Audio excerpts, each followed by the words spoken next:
पुत्तां दे नालों वध के अपनी जान तक कुर्बान कर देन वाली दा नाम धी है। धी किदा नाम है? मुहब्बत दा नाम बेटी है। धी किदा नाम है? वफा दा नाम धी है। अपना सब कुछ उजाड़ देंदी है, लेकिन बाप अपने अब्बू दियां अखां दे अंदर आंसू कदी नहीं आउण देंदी।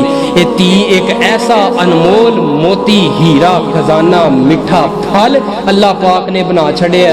एक बेटी आई सी ना नबी पाक दे कोल अपने अब्बू दे खिलाफ शिकायत लैके आके अर्ज करती है, महबूब सोनिया मेरे अब्बू ने मेरा कर दिता है निकाह ते बचपन अंदर कीता है ते चाचे दा बेटा पसंद कोई नहीं। आपने फरमाया बेटी तेरा बाप है जे कर छड़िया ते हुण तो रुखसत हो जा। फरमाया महबूब जी जदों मैनूं पसंद ही कोई नहीं ते मैं किवें चली जावां।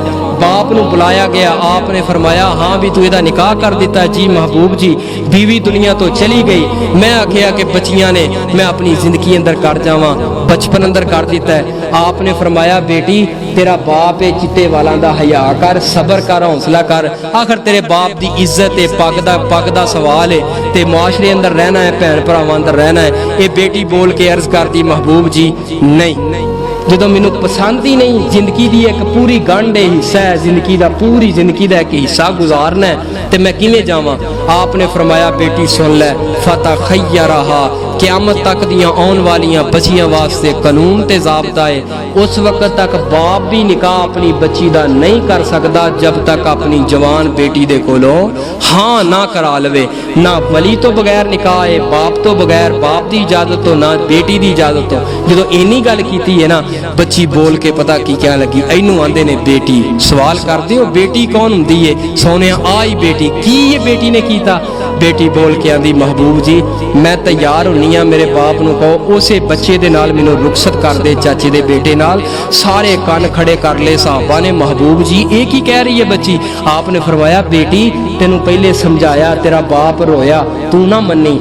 महबूब जी गल ये सी असल दे अंदर कि जिस वक्त तुसा दिता ना इख्तियार कि जाना चाहे चली जाए, ना जाना चाहे ना जा, उस वक्त कानून बन गया क़यामत तक दियां आउण वालियां बच्चियां दी मर्जी दे खिलाफ कोई बाप निकाह नहीं करेगा।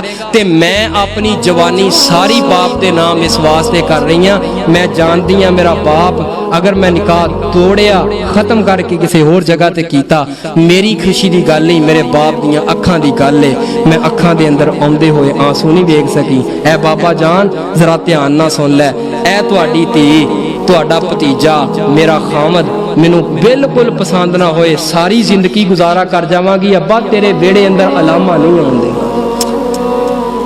है बाबा जान तेनू शिकायत नहीं आउण देवांगी। सारी जवानी यार जिस बेटी ने अपने बाप दे नाम करवा छड़ी है, इनू आंदे ने बेटी।